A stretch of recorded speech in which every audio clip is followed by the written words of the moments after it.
La vérité éclate enfin sur les toits de Ouagadougou, un son qui secoue profondément les cercles du pouvoir au Burkina Faso.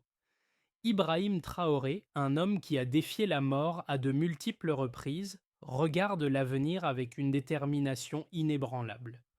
Alors qu'une répression sans précédent s'abat sur les élites du pays, une question persiste. Cette guerre pour la souveraineté de l'Afrique est-elle réellement à vendre?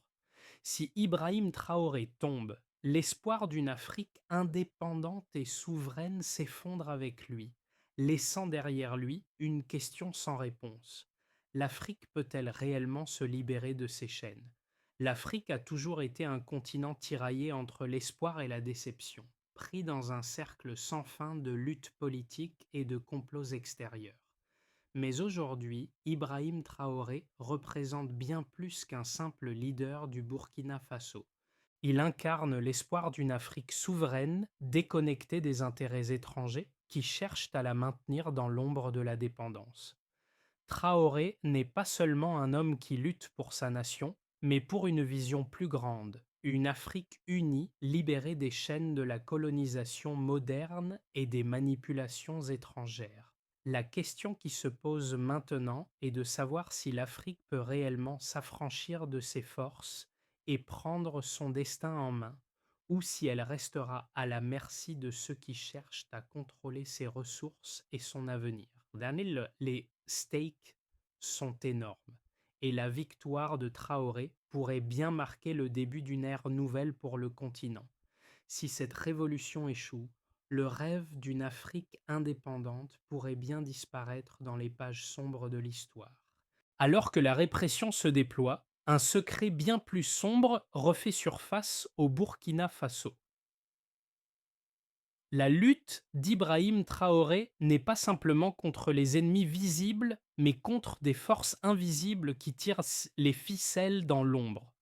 Derrière cette révolte, une guerre géopolitique plus vaste se joue, où des puissances étrangères tentent de maintenir leur emprise sur la région du Sahel. Le 13e complot contre Traoré n'est pas seulement une tentative de coup d'État, mais un stratagème pour étouffer le rêve d'une Afrique libre.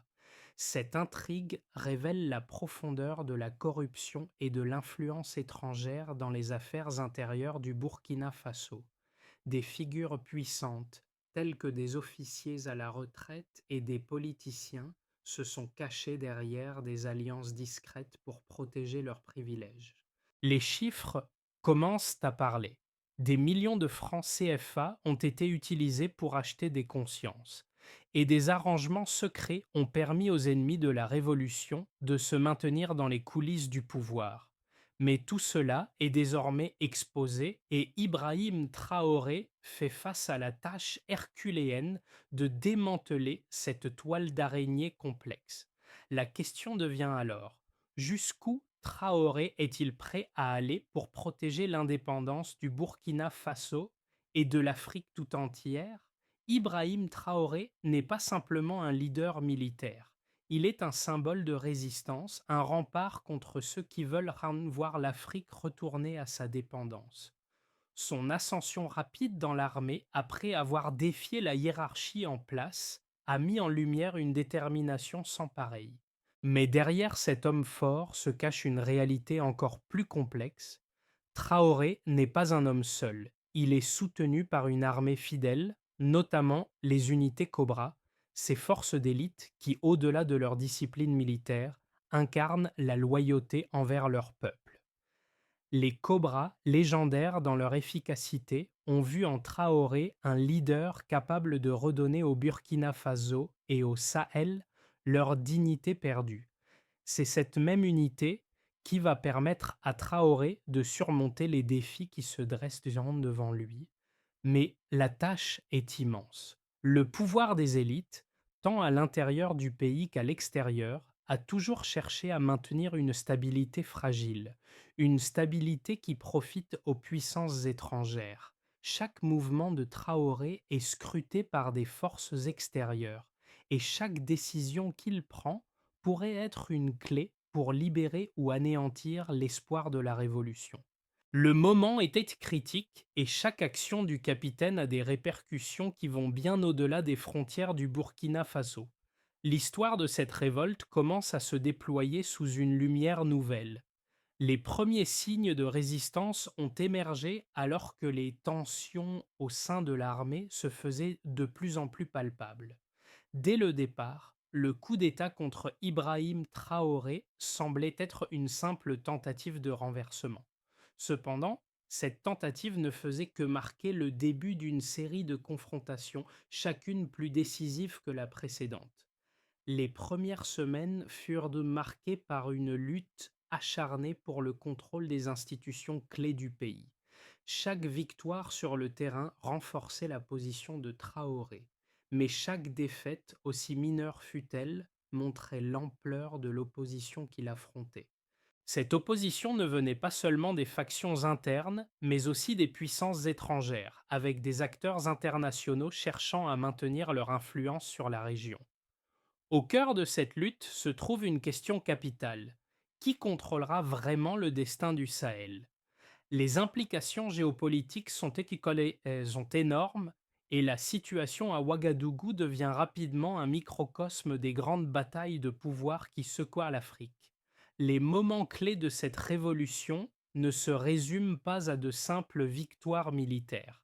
Ils ont été accompagnés de décisions stratégiques cruciales qui ont changé la donne. Par exemple, la décision de Traoré de renforcer ses alliances avec les pays voisins a été décisive. Cela a renforcé sa position sur la scène internationale, mais a aussi attiré l'attention des ennemis du régime. À mesure que les jours passaient, l'étau se resserrait autour de ceux qui cherchaient à déstabiliser le Burkina Faso. La répression violente des opposants n'a fait qu'attiser la détermination de ceux qui soutiennent la révolution. Cependant, malgré ces victoires, la guerre pour le contrôle de la vérité et de la souveraineté reste toujours en cours. Alors que l'issue semble proche, une question reste.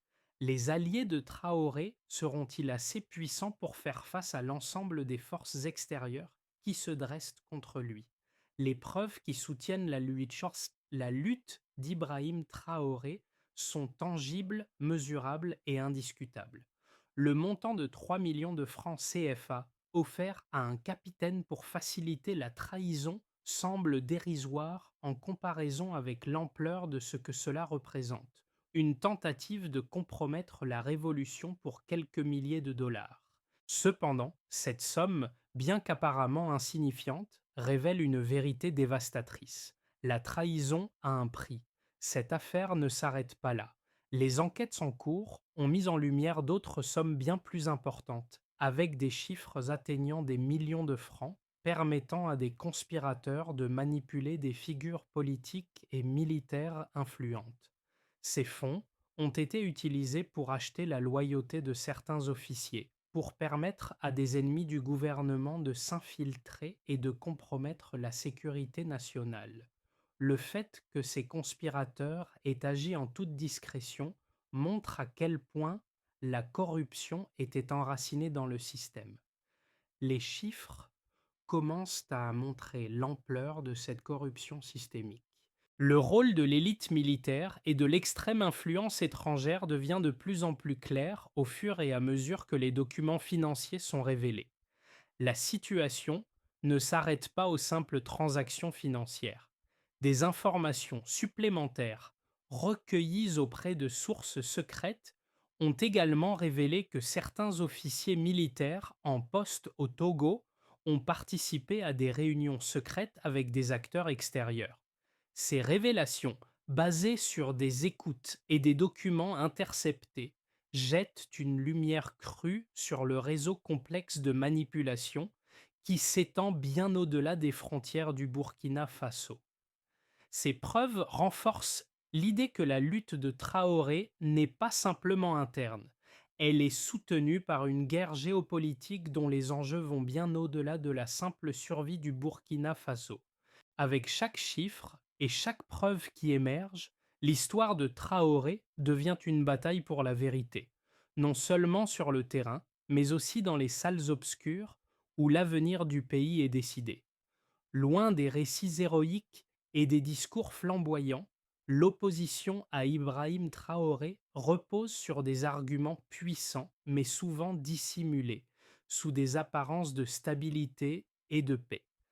D'un côté, les partisans de l'ordre ancien affirment que les méthodes de Traoré, bien qu'idéologiques et motivées par un désir légitime de souveraineté, mettent en péril la stabilité régionale et les alliances stratégiques avec les puissances mondiales. Ils argumentent que l'isolement du Burkina Faso et la remise en cause des anciennes relations internationales risquent de provoquer un vide de pouvoir, exposant le pays à une vulnérabilité accrue face aux groupes terroristes et aux ingérences extérieures.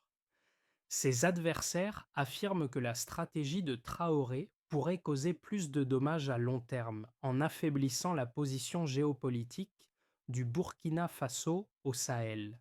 En revanche, l'argument de Traoré se trouve dans la conviction que l'Afrique ne peut plus être la marionnette des puissances étrangères. La révolution qu'il incarne va au-delà de la simple politique. Elle repose sur un rêve de dignité et de liberté pour tout le continent. Les critiques de son régime ne tiennent pas compte des complexités de la situation géopolitique du Sahel. Tandis que l'opposition se concentre sur la sécurité à court terme et l'apparence de stabilité, Traoré se bat pour une Afrique libre de toute influence coloniale moderne, une Afrique capable de prendre ses propres décisions sans se soumettre à des intérêts extérieurs. Les deux visions sont antagonistes. D'un côté, il y a la crainte de l'instabilité immédiate qui pourrait découler de la rupture avec l'ordre ancien. De l'autre, il y a l'espoir d'une Afrique souveraine, même au prix de sacrifices à court terme. Les résultats de cette bataille détermineront si l'Afrique peut réellement construire un avenir sans être constamment tiraillée entre ses propres ambitions et les pressions extérieures. Le dilemme est simple: doit-on sacrifier un peu de stabilité pour réaliser un rêve d'indépendance durable, ou se contenter d'un statu quo qui préserve un semblant de sécurité tout en maintenant le continent sous la tutelle des puissances étrangères? Le cap crucial a été franchi. Ce n'est plus une question de savoir si Ibrahim Traoré et son mouvement vont survivre, mais plutôt jusqu'où ils sont prêts à aller pour garantir la victoire. Le véritable tournant survient quand les forces loyales à Traoré commencent à percer les secrets les mieux gardés de ses opposants. L'audit massif lancé par le gouvernement révèle des liens cachés entre les anciens généraux et les puissances étrangères, des conspirations étendues bien au-delà des frontières du Burkina Faso. Cette découverte ne fait que renforcer la détermination de Traoré et de ses partisans. Ce n'est plus seulement un combat pour le pouvoir local, mais une guerre pour l'âme de l'Afrique, un combat pour affirmer la souveraineté contre l'ingérence internationale. Le secret le plus sombre qui a émergé de cette enquête est la vérité sur le rôle du Togo dans cette lutte. Le pays, que beaucoup considéraient comme un allié régional, semble avoir joué un rôle ambigu, abritant des conspirateurs et soutenant des forces qui, sous couvert de stabilité, cherchent à maintenir le statu quo. Mais cette révélation n'a fait qu'éclairer davantage la voie pour Traoré. L'impact immédiat sur l'opinion publique est indéniable. Au sein du peuple burkinabé et au-delà des frontières, le soutien à la cause d'Ibrahim Traoré se renforce. Sa position devient de plus en plus claire. Il ne se contente pas de défendre son pays, mais incarne désormais un idéal pour toute l'Afrique. Alors que les ennemis de Traoré sont exposés, la révolution ne semble plus être un simple combat interne, mais une lutte géopolitique décisive. Les répercussions des événements en cours au Burkina Faso vont bien au-delà des frontières du pays. D'un côté, Ibrahim Traoré devient une figure emblématique pour ceux qui croient en une Afrique unie et souveraine, libre des chaînes imposées par les puissances coloniales et les intérêts étrangers. Son engagement devient un catalyseur pour d'autres pays du Sahel, de l'Afrique de l'Ouest et au-delà.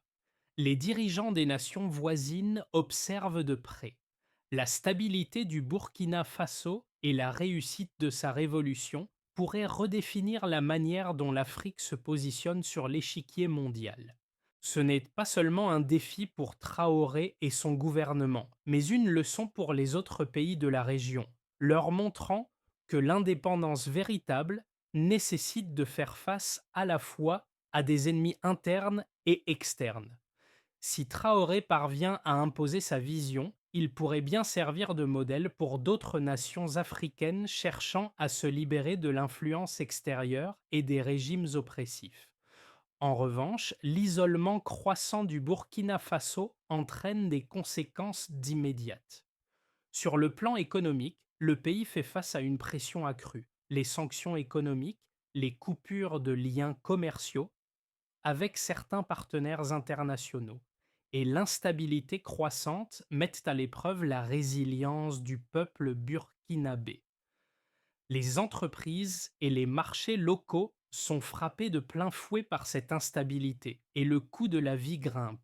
Malgré cela, une partie importante de la population soutient Traoré, convaincue que cette période difficile est nécessaire pour parvenir à une indépendance durable.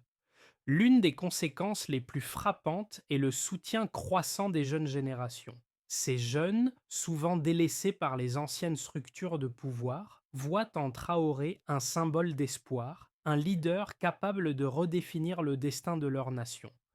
La révolution ne concerne pas seulement les hommes et les femmes politiques, mais aussi les étudiants, les travailleurs et les jeunes désireux de voir une Afrique qui se tient debout. Alors que le Burkina Faso subit les conséquences immédiates de sa révolution, la question demeure. Cette révolution est-elle la clé d'un avenir plus stable et indépendant pour l'Afrique ou la naissance de nouveaux défis géopolitiques? Dans les 6 à 12 prochains mois, l'avenir du Burkina Faso dépendra de la façon dont Ibrahim Traoré gérera la pression tant interne qu'externe. Voici trois scénarios possibles pour l'avenir de la nation.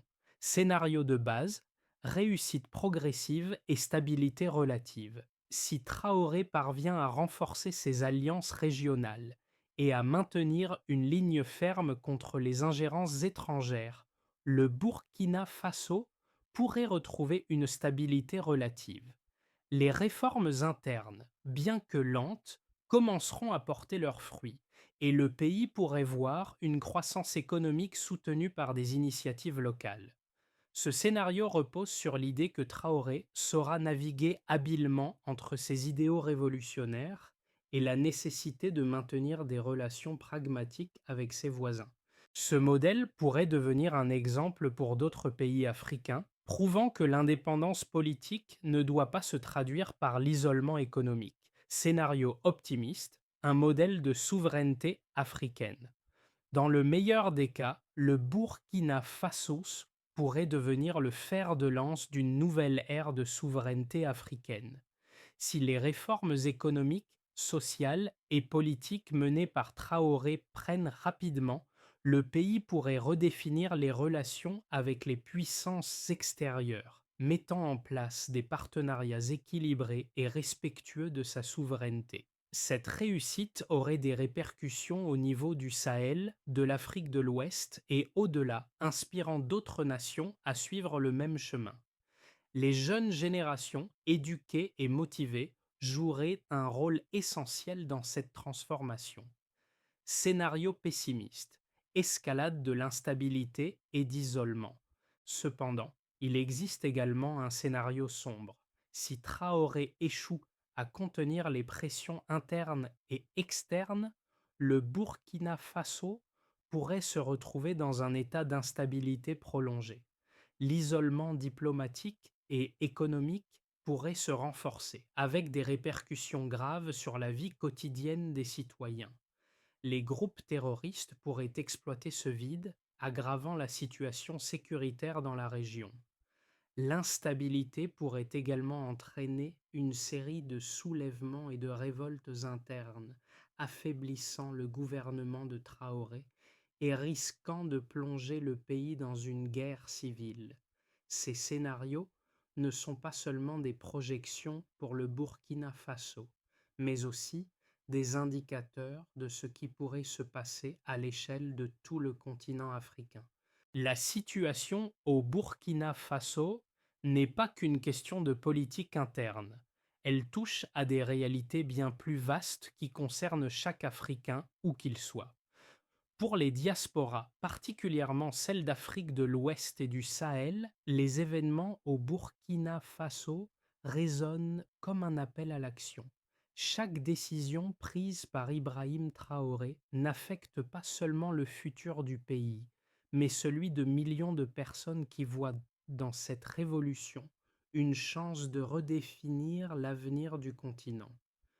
Pour les jeunes Africains dans les villes du monde entier, cette révolte représente une affirmation du pouvoir populaire, une preuve qu'il est possible de se lever contre les systèmes qui perpétuent la pauvreté et la dépendance. Cette solidarité transnationale est plus importante que jamais, car l'issue de cette lutte pourrait bien déterminer le destin de l'Afrique dans les décennies à venir. Dans le même temps, il est crucial de se rappeler que la révolution n'est pas une simple question de changement politique. C'est un combat pour la dignité, pour la justice et pour l'autodétermination de chaque nation africaine. Les soutiens à Traoré viennent de tous horizons, de la rue de Ouagadougou aux quartiers animés de Paris, de New York à Londres. Ce n'est pas juste le Burkina Faso qui se bat pour son avenir, mais tout un continent, tout un peuple qui se tient prêt à revendiquer son droit à la souveraineté et à l'autodétermination. Le soutien mondial à cette révolution pourrait bien être le catalyseur d'une transformation radicale à l'échelle continentale, mais la question reste, cette vague de solidarité suffira-t-elle à surmonter les obstacles imposés par les puissances extérieures? Pour que la révolution d'Ibrahim Traoré réussisse, une série d'actions concrètes doivent être mises en place, non seulement pour sécuriser le pays, mais aussi pour transformer les structures économiques et politiques du Burkina Faso. Voici 3 étapes clés pour assurer la pérennité de cette révolution. Renforcer les alliances régionales. Le Burkina Faso ne peut pas réussir seul. Traoré doit consolider ses liens avec les pays voisins et les alliés africains. Une coopération renforcée avec des nations comme le Mali et le Niger, déjà dans le même combat pour la souveraineté, est essentielle. Ensemble, ils peuvent créer une barrière solide contre les ingérences extérieures et construire un bloc économique et militaire stable. Cela permettra également de réduire la dépendance vis-à-vis des puissances étrangères. Réformer l'économie et renforcer l'autosuffisance. Il est impératif que le Burkina Faso réduise sa dépendance aux aides extérieures et aux marchés internationaux. Traoré doit mettre en place des politiques économiques favorisant la production locale et l'autosuffisance. Cela inclut des réformes agricoles, industrielles et commerciales pour créer un système économique autonome et durable. L'accès à des ressources naturelles, la répartition équitable de la richesse et le soutien à l'entrepreneuriat local sont cruciaux pour assurer la stabilité économique à long terme. Renforcer les institutions démocratiques et la justice sociale. Une révolution ne doit pas seulement reposer sur un leader charismatique, mais sur des institutions solides qui assurent la démocratie et la justice sociale. Traoré doit mettre en place un système judiciaire indépendant, capable de lutter efficacement contre la corruption et de garantir l'état de droit. En parallèle, une série de réformes sociales, notamment dans les secteurs de l'éducation et de la santé, doit être lancée pour améliorer la qualité de vie des citoyens et renforcer le tissu social du pays. Si ces réformes sont mises en œuvre avec succès, le Burkina Faso pourrait devenir un modèle de souveraineté et de résilience pour le reste du continent africain, un exemple de ce que l'unité et l'autodétermination peuvent accomplir. Au-delà des chiffres, des stratégies et des analyses géopolitiques, ce qui reste au cœur de cette révolution, c'est l'honneur et la dignité du peuple burkinabé. Ibrahim Traoré, à travers ses actions et son engagement, incarne ce rêve d'une Afrique qui se tient debout, fière et indépendante. Le souvenir des moments où des générations entières ont été écrasées sous le poids de l'exploitation étrangère, de la corruption interne et du déni de leurs droits devient le moteur de cette lutte. Pour des millions de personnes, Traoré est désormais plus qu'un simple dirigeant. Il est le visage d'une nouvelle Afrique, déterminée à ne plus céder aux jeux de pouvoir internationaux. La révolution qu'il mène est celle d'un continent entier qui refuse d'être une marionnette dans les mains des puissances extérieures. Alors que les rues de Ouagadougou résonnent des cris de solidarité, la lutte ne s'arrête pas à un pays, mais se propage dans chaque coin de l'Afrique. Le rêve d'une Afrique forte, unie et souveraine devient peu à peu une réalité vivante. L'espoir renouvelé que l'indépendance et la dignité ne sont pas seulement des mots, mais des objectifs possibles, anime chaque action de Traoré et de ceux qui le soutiennent. Si cette révolution triomphe, elle marquera le début d'un réveil pour toute l'Afrique, un réveil où la dignité et la liberté deviennent les fondements d'un avenir partagé. La lutte menée par Ibrahim Traoré et le peuple burkinabé est loin d'être terminée, mais elle a déjà envoyé un message puissant à l'Afrique et au monde. Il est possible de se libérer des chaînes imposées par des intérêts étrangers et de construire un avenir véritablement souverain. Si vous croyez en cette révolution, en cette Afrique qui choisit son propre destin, alors rejoignez-nous dans ce voyage. Partagez cette histoire, parlez-en autour de vous et faites entendre votre voix. Que vous soyez dans les rues de Ouagadougou, les quartiers de Dakar ou les villes dynamiques de la diaspora, votre soutien est essentiel. Dites-le à haute voix, l'Afrique est libre. Participez à ce mouvement de solidarité et montrez que nous sommes unis pour un avenir meilleur. Chaque action compte, chaque voix portée au soutien de cette révolution est un pas de plus vers la liberté. Ibrahim Traoré n'est pas seul dans ce combat et ensemble, nous pouvons façonner un continent plus fort, plus indépendant et plus digne. Le moment est venu de faire entendre votre voix. Rejoignez la révolution pour l'Afrique, une Afrique libre, une Afrique souveraine.